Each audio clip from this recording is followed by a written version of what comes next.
El pasaje que nos toca el día de hoy es muy corto, estamos en 1 Pedro 2 y estamos del versículo 11 y 12.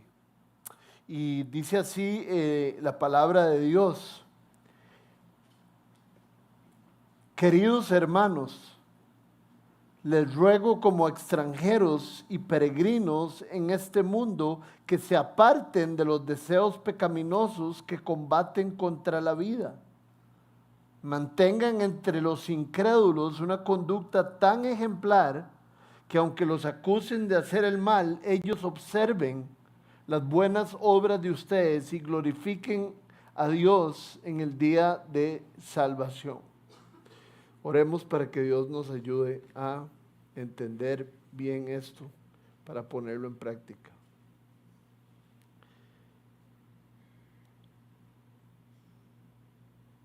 Señor, gracias porque nos permites estar aquí.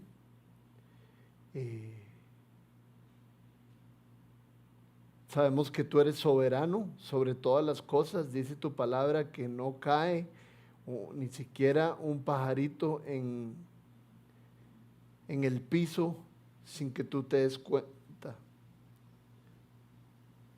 Que tú conoces todos los cabellos que tenemos en nuestra cabeza, Señor. Eso significa ser soberano, conocer todas las cosas, tener todo el poder. Y Señor, te pedimos que tu soberanía esté aquí sobre nosotros, enseñándonos de tu palabra, Señor, y que nos ayudes a todos a aprender,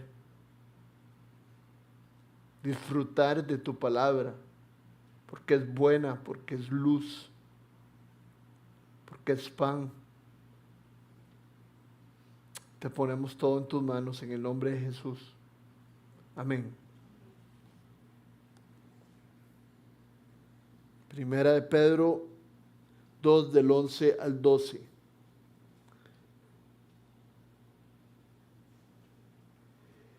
Este texto es un texto muy interesante porque es un texto que habla de tres temas diferentes. Muchos textos se van acomodando y se van construyendo uno sobre otro, pero en el texto del día de hoy tenemos tres grandes temas que no necesariamente tienen que ver en absoluto. Y por eso de una vez les aviso que vamos a estar yendo y viniendo en el pasaje. No necesariamente vamos a ir en orden, sino que vamos a estar bailando con el pasaje. Y los tres temas que tenemos para el día de hoy es: ¿qué significa ser amados? El segundo es ¿qué significa ser peregrinos? Somos peregrinos en esta tierra. Y el tercero es el testimonio del creyente.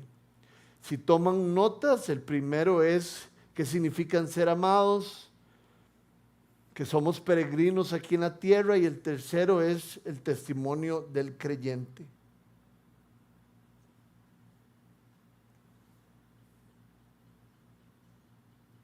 Es muy importante saber que nosotros hemos sido enviados para ser discípulos.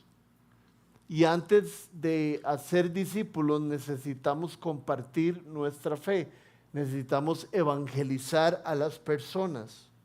Y si vemos el versículo 12 del día de hoy, dice lo siguiente: mantenga entre los incrédulos una conducta tan ejemplar que aunque los acusen de hacer el mal, ellos observen las buenas obras de ustedes y después de observar esas buenas obras, lleguen a glorificar a Dios en el día de salvación.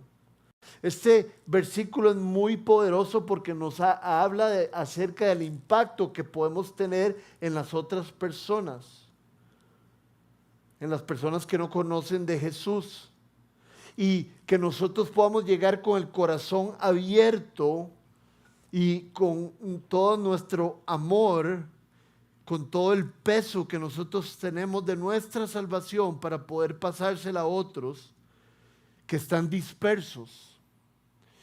¿Por qué digo dispersos? Porque esto es lo original que está en la carta de Pedro. Si ustedes se acuerdan, la primera carta de Pedro y la segunda es una motivación a todos los israelitas que están dispersos por Asia Menor. Entonces Pedro les está escribiendo hoy acerca de 3 temas diferentes. Tal vez ser peregrinos y ser muy amados tengan algo que ver, pero ahora nos está hablando de evangelizar.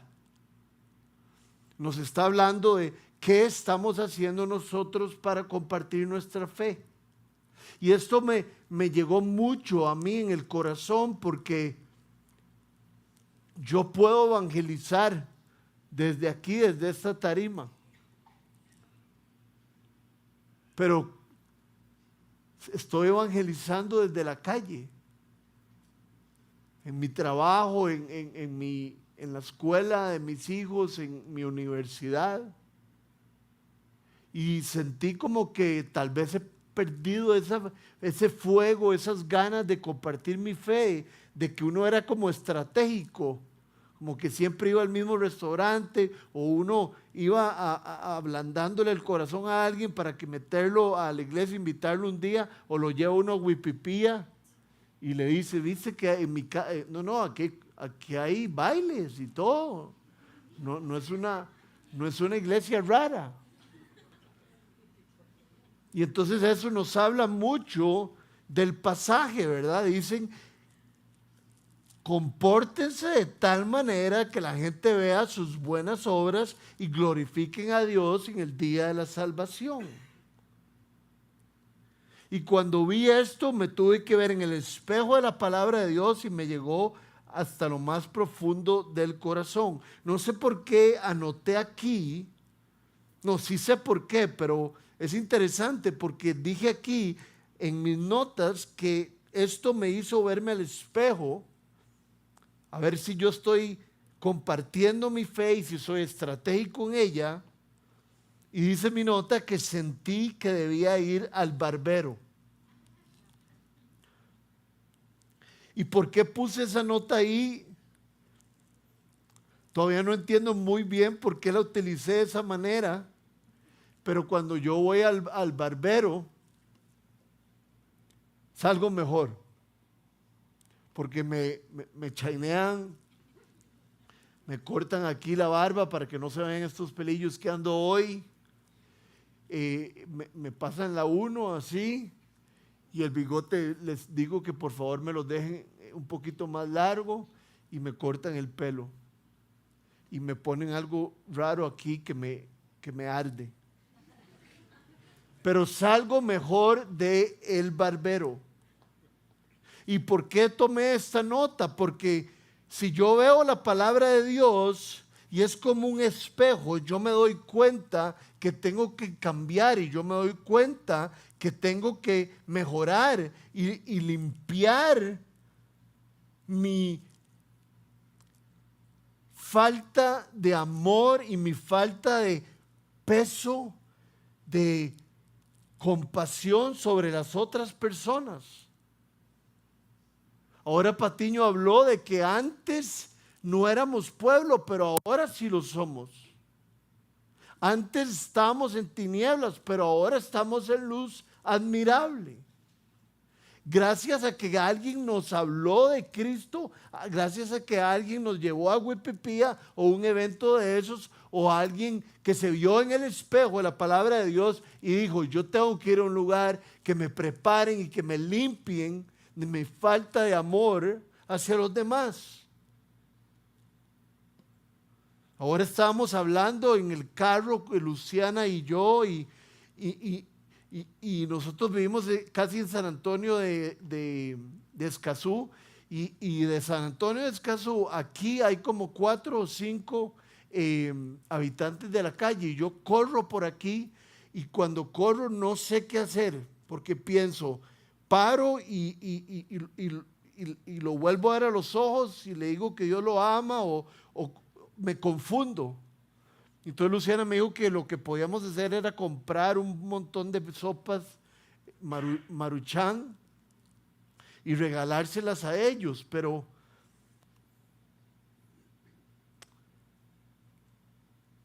a mí me da tristeza que yo no tenga el balde de evangelismo, el balde de compartir mi fe lleno. Y quiero que el Señor lo limpie, lo llene, y quiero que mi comunidad invitarla a hacer lo mismo.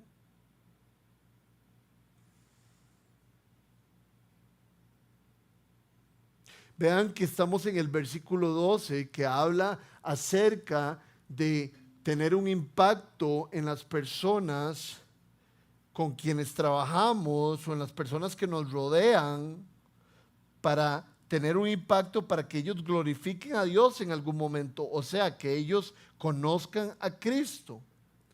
Hace como 2 semanas o una semana fue el Día del Trabajador, no me acuerdo, como hace 2 semanas, y caía jueves. Los jueves, para que todos sepan y puedan venir también, el tope son los 40 años. Como era el Día del Trabajador, era feriado, pero de todos modos Nexo se juntó y hubo aquí lo que siempre se hace en Nexo. Y tiene que ver con nuestro versículo 12, porque nuestro versículo 12, parafraseándolo, dice: mantenga entre los incrédulos una conducta ejemplar, o sea, con las personas a nuestro alrededor. Y quiero leerles acerca del versículo 11, que dice: queridos hermanos, en la Biblia de las Américas, porque en este versículo la Biblia de las Américas es más fiel al original. Y la palabra que usa Pedro para esto es una palabra muy poderosa. En vez de queridos hermanos, dice amados hermanos. ¿Quién tiene una Biblia que diga amados hermanos? Okay. Pues muy mal, porque aquí se ve la nueva versión internacional. Mentira. Y entonces la Biblia de las Américas, en vez de decir queridos hermanos, que está perfecto, dice amados hermanos. Y esta palabra amados es una palabra muy profunda y muy poderosa, por lo menos para mí. Amado. Para mí, queridos está aquí y amados está aquí. Entonces, Pedro siente un gran amor por estas personas. Pedro, el Señor lo llevó a escribir estas palabras para que nosotros las leyéramos en algún momento. Y dice: amados hermanos, así empieza este pasaje. ¿Y por qué estoy haciendo tanto énfasis en amados? Porque creo que la palabra ahora no está tan bien utilizada. Como yo diría que las personas como de abajo de 40, que no son los baby boomers, dicen amados para cualquier cosa. Vamos, te amo, y hacen así. O en Facebook no, o en WhatsApp dicen: bueno, hasta luego, te amo, mae. A mí me lo dicen los hombres, y yo sé que quieren decirme algo bonito, pero estamos utilizando la palabra te amo, muy ligeramente. Tengo un amigo que siempre dice: te amo, mae, cuando se despide. Y entonces la palabra amados pierde el poder cuando es una palabra demasiado fuerte. Pedro está diciendo: amados hermanos, les ruego como extranjeros y peregrinos en este mundo que se aparten de los deseos pecaminosos. Entonces, sintamos lo que está escribiendo Pedro. Pedro, antes de decirnos cualquier cosa, nos está diciendo, amados hermanos. O sea, Pedro está abriendo su corazón y nos está diciendo, quiero ayudarles, quiero decirles algo. Y después, si lo leen conmigo, lo acabo de leer, les habla de que ellos son extranjeros y peregrinos en este mundo. La patria significa donde uno nació. Puede también significar el país, el lugar donde uno también ha sido adoptado. O sea, que ha sido nacionalizado. ¿Y por qué les digo esto? Porque aquí está hablando de extranjeros y peregrinos. Y un extranjero y peregrino anda en eso. Tiene una patria diferente de la cual nació, o anda de lugar en lugar y realmente no ha sido formado o no ha crecido en el lugar que él nació. Y es hermoso porque la Biblia dice que nosotros los creyentes en algún momento vamos a llegar a nuestra patria. El que cree en Cristo ya tiene una patria diferente, una ciudad de cimientos sólidos de la cual el arquitecto es Dios, el constructor es el pastor supremo. Entonces, si usted es venezolano y cree en Jesucristo, usted no es venezolano. Es como la segunda nacionalidad. Si usted cree en Cristo, pero es argentino, usted tiene una patria que es en el cielo y después es argentino. Dios nos ha dado una patria nueva, un lugar donde vamos a pertenecer para siempre. Un lunes, cuando usted tiene miedo de empezar la semana, cuando está más cargado que nunca, yo creo que le va a hacer algo muy importante cuando usted diga, hay un lugar donde yo me dirijo que es mi patria, un lugar donde el constructor es Dios, el pastor supremo. Y este mundo va a pasar y pronto voy a estar ahí. Vamos a ser adoptados, lo hemos sido adoptados. Por eso es que tenemos esa seguridad, porque Cristo nos adoptó y así como nos adoptó para llevarnos con Él. Y nuestra nacionalidad va a ser hijos de Dios del cielo. Vean lo que dice Apocalipsis 22, del 1 al 5, de cómo se habla del lugar donde vamos a ir. Dice, luego el ángel me mostró un río de agua de vida, claro como el cristal, que salía del trono de Dios y del Cordero, y corría por el centro de la calle principal de la ciudad. A cada lado del río estaba el árbol de la vida, que produce 12 cosechas al año, una por mes, y las hojas del árbol son para la salud de las naciones.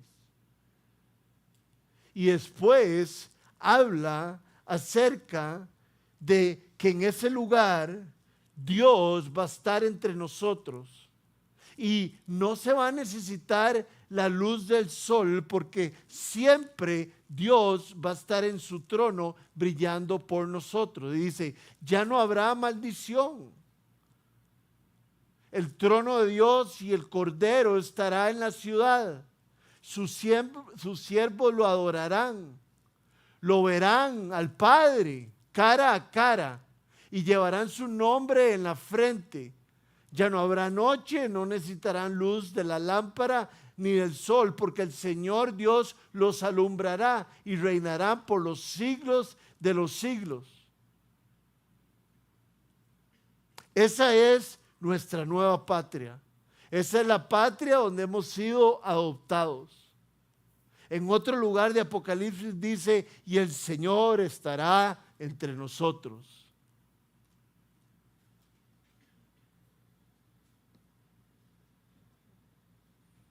Solo hay que tener fe en Jesús para ser adoptado por el Padre y tener esa gran promesa. Hombre no ha visto y mujer no ha visto las cosas que tiene preparada el Padre para nosotros. El arquitecto y el constructor es el Padre. El Padre es 3 en 1 también. Entonces yo pienso cuando Jesús les dijo, yo tengo que irme, se pusieron todos tristes, pero Jesús se fue y dijo, voy a prepararles algo. Y esto es lo que ha sido preparado. He escuchado, y si usted lo ha dicho, le pido que no lo vuelva a decir, que qué lindo ir al cielo porque ahí no va a haber presas. Y me parece muy respetuoso decir eso, porque hemos visto lo que es estar con Dios, hemos visto que vamos a ser brillantes porque vamos a estar delante de Él. Entonces, compararlo con cosas de esas que yo sé que es vacilando, está mal. Porque lo que dice Apocalipsis es que ahí habrá un río de agua perfecto, habrá una calle de oro. Y el Señor estará en medio nuestro y cantaremos a Él, al Cordero. Entonces, ¿cómo vamos a decir que qué lindo ir al cielo porque no va a haber presas? Lo que necesitamos es imaginarnos lo que significa estar con Dios. Va a haber un nuevo jardín perfecto para aquellos que han sido adoptados por el Señor. Jardín precioso. Y dice, brillaremos como el oro. Me acuerdo cuando Moisés subió a la montaña, ¿verdad? Y tuvo una exposición alguna delante de Dios y bajó, dice la palabra, y que era como un haz de luz, brillaba muchísimo. Imagínense cuánto vamos a brillar cuando estemos con Él, en medio de Él.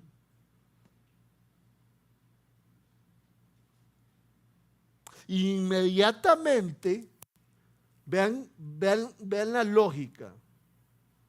Es que a veces la Biblia es, no, a veces no, la Biblia siempre es, pero yo por lo menos no la agarro siempre el flow que llaman. Y vean qué interesante, dice, amados hermanos, según la versión de las Américas, pero ya volvimos a nuestra versión, dice, queridos hermanos, les ruego como extranjeros y peregrinos, ya entendimos qué es eso, de este mundo, que se aparten de los deseos pecaminosos que combaten contra la vida. ¿Cuál es la lógica, Rodri? La lógica es que les está esperando el Señor, que se nos ha perdonado con gracia y Dios nos ha adoptado y nos va a dar algo que no merecemos y nos está dando lo más importante del mundo, gracia sobre gracia, dice el libro de Juan. Y entonces dice Pedro, así porque nos espera algo tan increíble, actuemos bien.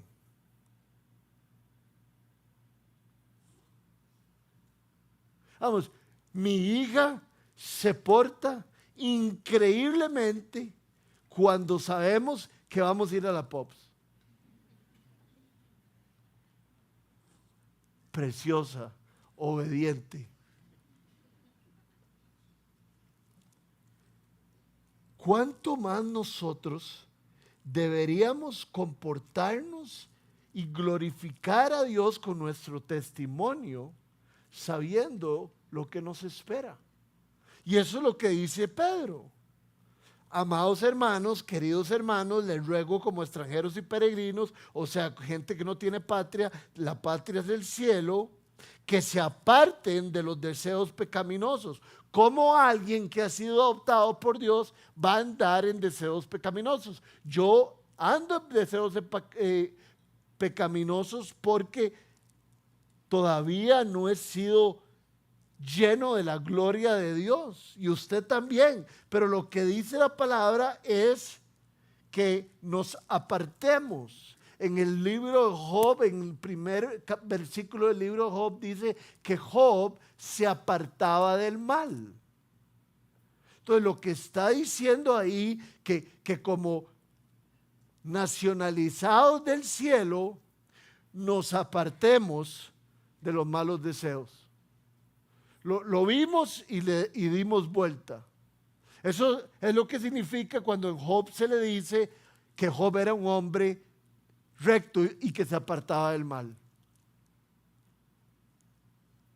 Yo les he contado eso y seguro les pasa a ustedes lo mismo. ¿Cuántas películas tiene que quitar uno que prende y que pone ahí en la televisión, en Netflix? Uno ya sabe al minuto y medio que nada bueno viene y hay que quitarla. Cuando lo inviten a un lugar, pregunte bastante, porque puede ser un lugar que debemos de evitar porque nos apartamos del mal. Como decir, esto ya es como no es exactamente esto, por supuesto, pero si a alguien le encanta comprar cosas y tiene el dinero para comprar cosas, no hay que llevarla a Multiplaza porque se va a comprar un montón de cosas. Si yo tengo pecado en mí y tengo una gran influencia de ir hacia el mal, tengo que cuidar mi vida, tengo que entender cuáles son las cosas que me traen tentación para irme hacia el otro lado. Y les voy a decir una cosa que sé que así funciona en mí y sé que funciona en ustedes. Cuando nosotros pensamos que fuimos nacionalizados del cielo, o cuando nosotros en la mañana leímos cuánto Dios nos ama y la gracia del Señor sobre nosotros, estamos llenos y es más fácil decir que no. Entonces pensemos, ¿de qué me tengo que apartar? ¿Cuáles son esos deseos pecaminosos, carnales, que combaten contra la vida? Vean la palabra que usa Pedro.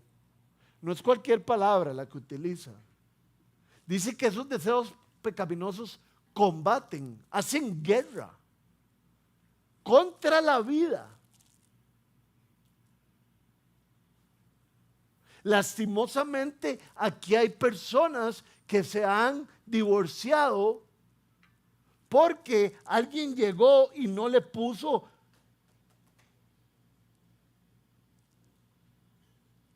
un alto a sus deseos pecaminosos, que atentan contra la vida nuestra. El pecado lo arruina todo. Uno llega a una fiesta, a mí me ha pasado porque yo soy muy lenguón y a veces hablo de más. Y he estado en una fiesta y hablo demasiado o tal vez empiezo a hablar con alguien y quiero ganar la discusión, entonces hablo más duro y se estropea todo, porque mi pecado lo estropea. Se puede caer la familia, se puede caer el trabajo, se puede caer su salud. Los deseos pecaminosos son utilizados por Satanás para combatir contra su vida y contra la mía. Nos lo sabemos de memoria, pero nunca lo pensamos realmente que Él es un león rugiente que anda buscando a quien devorar. Hay alguien que quiere que nosotros nos vaya muy mal. Y nuestra naturaleza pecaminosa nos puede llevar a lugares muy feos. A cada rato hay historias y hay una en especial que a mí me llegó al corazón y me quebró el corazón porque era uno de mis escritores favoritos, era uno de mis predicadores favoritos, que se dieron cuenta que llevaba una relación con una muchacha por años, estando casado. Y lo primero que hace uno es como, qué hipócrita. Y escribiendo libros y enseñaba en un seminario. Pero después de hacer eso, el Espíritu de Dios le dice a uno, si uno está pendiente, Rodrigo, eso le puede pasar a usted en cualquier momento. No crea que usted es muy fuerte ante el pecado. Los deseos pecaminosos quieren quitarnos la vida, quieren quitarnos lo que Dios nos ha regalado. Y hay que combatir contra ellos. Hay un ambiente de guerra, hay un ambiente de fuerza para vivir vidas piadosas. Vean lo que dice Gálatas 5, del 19 al 21, solo hablando de estos deseos pecaminosos. Pedro los habla de tal vez de una manera que no es tan actual para nosotros, pero nos podemos dar una idea. Las obras de la naturaleza pecaminosa, o lo que queda en nosotros, de que no ha sido santificado, se conocen bien. Es la inmoralidad sexual, la impureza, el libertinaje, hago lo que me da la gana y le paso por encima las leyes, la idolatría y brujería, el odio, la discordia, los celos, los arrebatos de ira, rivalidades, disensiones, sectarismos y envidia, borracheras y orgías, otras cosas parecidas. Les advierto ahora, como antes lo hice, que los que practican tales cosas no heredarán el reino de los cielos. Ahí hay un tema que no podemos estudiar en estos momentos porque yo he tenido envidia, yo he tenido celos y dice ahí que no heredaré la vida eterna. Hay algo que explicar ahí que no lo vamos a explicar, pero el punto que está haciendo Pedro es que estas cosas son las que debilitan nuestro espíritu.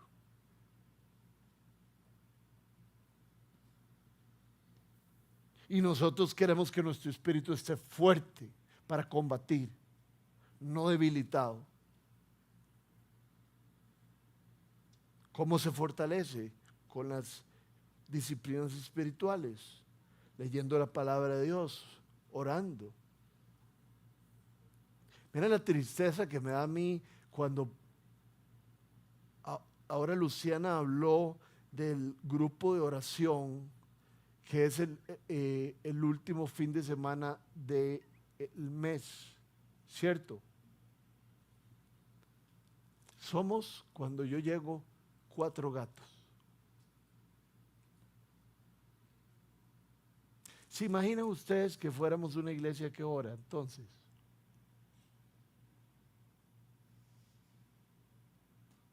Significa que entonces no le demos tanta importancia a la oración,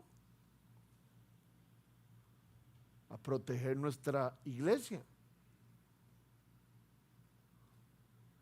Qué bárbaro, Rodrigo, hiciste como... No, es que es en serio. A mí me cuesta llegar y a veces no llego, pero sí llego de vez en cuando. Y es lindísimo. Y hay 4 o 5 personas. Yo no entiendo cómo cuando le pedimos a las personas que si alguien tiene una petición de oración, que si alguien quiere oración, que pase adelante, yo no entiendo cómo esto no es como el estar en el estadio, que no necesitamos oración.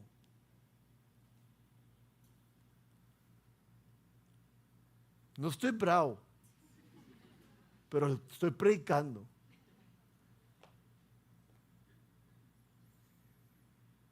Entonces la pregunta después de no, en el 11, vean, les dije que íbamos brincando. Queridos hermanos, les ruego como extranjeros y peregrinos en este mundo que se aparten de los deseos pecaminosos. ¿Por qué? Porque combaten contra la vida. Entonces es importante entender cuáles son esos deseos pecaminosos. Y yo me hice esta pregunta porque me la han hecho muchas personas, o lo he visto en la tele, en hombres de Dios. ¿Sabe usted cuán pecador es usted? ¿Sabe usted cuánto necesita usted de Dios? Porque si yo supiera cuánto necesito de Dios, ni me acerco. ¿Verdad? Los que conocimos y los que somos hijos de Dios deberíamos estar en el piso diciendo: gracias Dios, gracias porque me salvaste, porque ya no vivo en el paganismo. Dios nos salvó de ser unos paganos, de ser unos idólatras.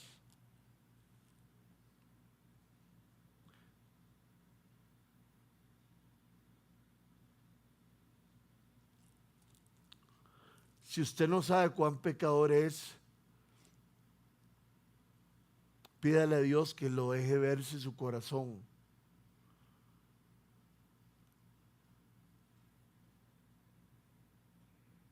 Porque las cosas cambian totalmente.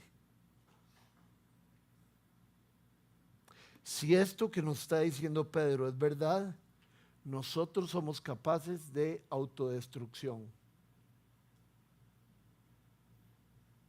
Y si ustedes creen que estoy exagerando, hay que leer la Biblia un poco más, porque la Biblia enseña eso. Nosotros nos podemos hacer un daño terrible y el Padre quiere que no nos hagamos un daño terrible. Él quiere darnos vida en abundancia, pero la vida en abundancia la obtenemos apartándonos de los deseos pecaminosos y teniendo claro de qué nacionalidad tenemos ahora. Y entonces volvemos otra vez, y aquí vamos a terminar al versículo 12, ¿verdad? Hemos estado brincando. Mantengan entonces, ¿verdad? Entonces, sí hay progresión. Ahora me doy cuenta. Entonces, ustedes son adoptados por Dios, ustedes son parte de la familia de Dios y aquí van marchando por el desierto hasta llegar a nuestra nueva ciudad construida por Dios, donde vamos a poder disfrutar de todo lo que Dios quiera darnos. Entonces, tenemos esos regalos de Dios, esa nueva adopción, y entonces nos comportamos de una manera que tiene que ver con donde vamos a terminar. Y porque Dios nos ha adoptado, somos hijos de Dios y queremos vivir así. Vamos a tener errores, vamos a pecar, sí, pero en la mayoría de nuestras vidas sería apartarnos de los deseos pecaminosos, de cosas que nos tientan. Y ahora nos da un ejemplo de cómo dar un testimonio. O sea, apártense de esos deseos, ¿para qué? Para dar testimonio. Entonces el 12 es de eso que habla. Mantengan entre los incrédulos, mantengan entre los que no creen en Dios Y uno dice, incrédulos, los que no creen en Dios, no se imaginen algo feo. Es la persona que está a la par trabajando con uno, buenísima gente, que almuerza con uno todos los días. Lastimosamente, él es un incrédulo. Suena fea la palabra, más bien suena fea la palabra, pero es de amor. Yo diría, Pedro sabe más que yo, obviamente, pero también imagínense como mantengan entre las personas que ustedes conocen que no conocen a Dios una conducta tan ejemplar que aunque los acusen de hacer el mal o aunque los acusen de ser panderetas, que los acusen de que usted lee la Biblia. A mí me acusaban mis amigos, siempre cuento la misma historia. Hubo una fiesta, no me volvieron a invitar. Hubo una fiesta donde estábamos reunidos así en un círculo, mis mejores amigos de todo el colegio. Y me preguntaron enfrente de todos mis amigos, Rodri, ¿usted en serio no tiene relaciones sexuales con su novia? Yo no sé dónde me quería meter yo, ¿verdad? Porque eran 12 personas, mis mejores amigos. Yo les dije, no, ya no, desde hace un rato no. Y todos se burlaron o todos tuvieron algún comentario que me bajoneó.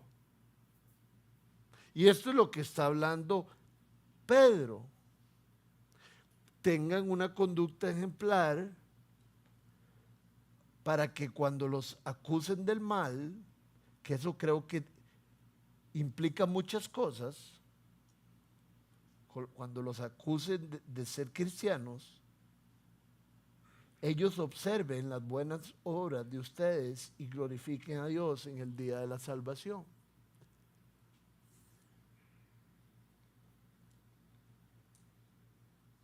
Nosotros éramos incrédulos, pero a muchos nos pasó que vimos a un compañero de trabajo o vimos a alguien en la tele que hablaba de Dios de una manera tan increíble o se comportaba de una manera tan amorosa y tan servicial que nosotros decimos, ¿de dónde sacaron a esta persona? Mira, porque vos sos tan servicial. Es que vieras que yo leo la Biblia y Dios me enseñó que yo tenía que ser servicial. Pácata.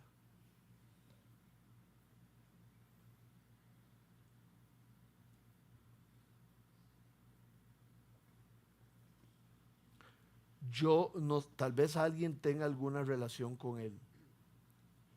No sé si es cristiano del tipo que yo soy cristiano. Pero a mí me impresionó, los que no saben quién es, les voy a contar quién es. Hay un entrenador de Saprissa que se llama Vladimir Quesada. Y yo no sé, otra vez les digo, si es cristiano como nosotros, o si él está metido en un lugar extraño, o yo no sé qué. Pero él siempre, antes de que lo entrevistaran, decía, aquí estamos, gracias a Dios, gloria a Dios, le damos gracias porque nos permitió jugar este partido. ¿Cuánto duró Vladimir Quesada de entrenador? ¿Cuánto, Gabo? ¿Alguien ahí? 3 años. Que lo buscas ahí. 3 años. ¿Cómo le va, don Vladimir? Tengo esta pregunta, ¿por qué cambió los delanteros así del minuto 20 al 90? Señores, quiero que sepan que primero la gloria y la honra es de Dios y nos ha permitido hoy jugar fútbol. Y después respondí a las preguntas. Alguien con ese amor, alguien con esa seguridad y con esas ganas de que Dios se lleve la gloria, va a tener un impacto sobre otras personas. ¿Quién les aseguro? Somos 4 millones de personas. ¿Cuántas miles de personas se preguntaron, ¿por qué Vladimir Quesada siempre dice la gloria y la honra sea a Dios? Así pasa en el fútbol americano en los Estados Unidos. Stephen Curry en la NBA. Cuando realmente dan testimonio de su fe, es súper poderoso.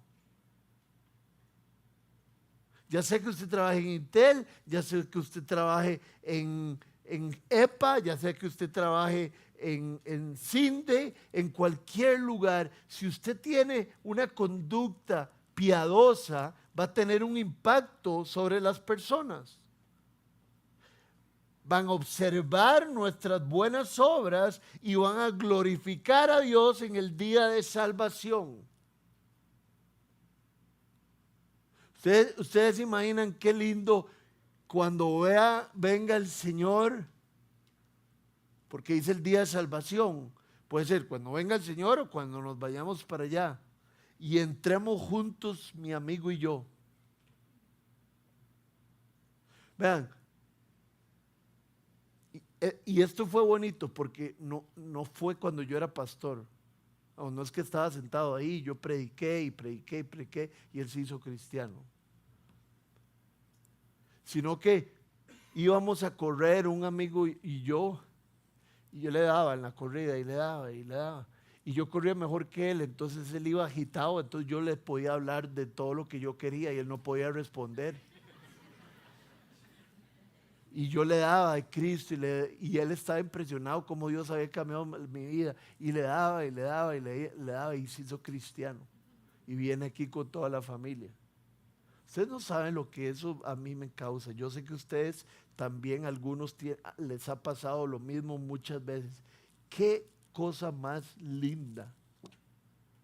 Que alguien haya pasado de las tinieblas a la luz admirable por un testimonio de uno. Por el testimonio de mi chiquito. Mira, Rodrigo, pero ¿por qué tu chiquito es así?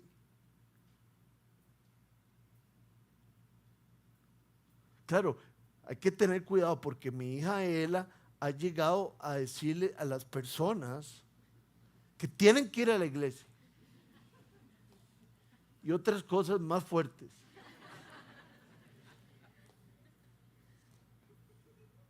Pero qué lindo que entonces llegue un chiquillo y le diga a la mamá, mami, ¿por qué Ela, mi compañerita, me dice que quiere que yo vaya a la iglesia? Ojalá se arme una bola de nieve y eventualmente venga. Lo que quiere Dios es que tengamos una conducta tan ejemplar que algún día, en el día de la salvación, esas personas glorifiquen a Dios.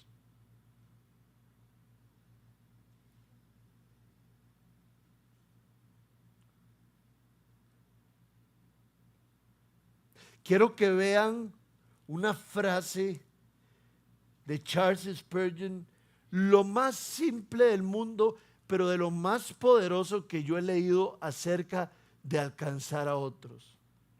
La que dice tan pronto como un hombre es encontrado, va y encuentra a otros. Qué lindo, ¿ah? Obviamente cuando está diciendo es encontrado, está diciendo que es encontrado por el Señor. Estaba perdido. Nosotros estábamos perdidos en nuestras malas obras. dice el libro de Efesios.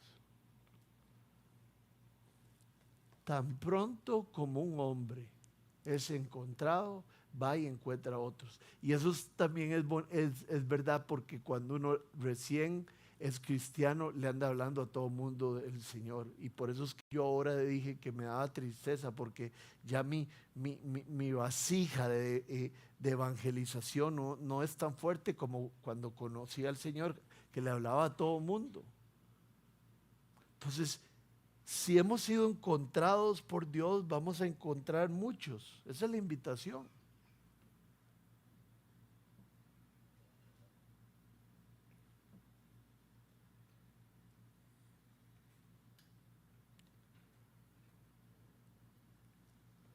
Quiero motivarlos a evangelizar. Quiero predicarme a mí mismo a evangelizar, hablando de algo un poco extraño, hablando de algo como un poco teológico, de lo que hace Dios en uno y su salvación, y de lo que imputa, o sea, lo que pone en uno. Vean lo que dice Calvino acerca de lo que Dios hace en nosotros y cómo nos salva y lo que pone en nuestro corazón. Dice, por tanto,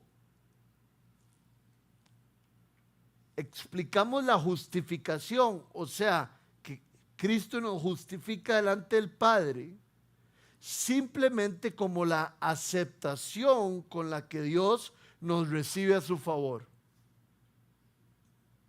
Que esto consiste en la remisión, en el perdón de nuestros pecados y la imputación de la justicia de Cristo en nosotros. Rodri, explíqueme lo que está diciendo Calvino. Es como si Dios nos estuviera inyectando justicia y perdón de los pecados. Eso es imputar, es poner, es poner sobre, cargar a alguien. Entonces lo que está diciendo Calvino es como qué increíble cuando uno le mete la inyección de la justificación, y cuando uno no solo le mete la inyección de la justificación, sino que ahora somos llamados hijos de Dios y Dios nos ve justificados, perdonados, blancos como la nieve. Qué gracia tan grande. Mis faltas son muchas, pero su gracia es mayor.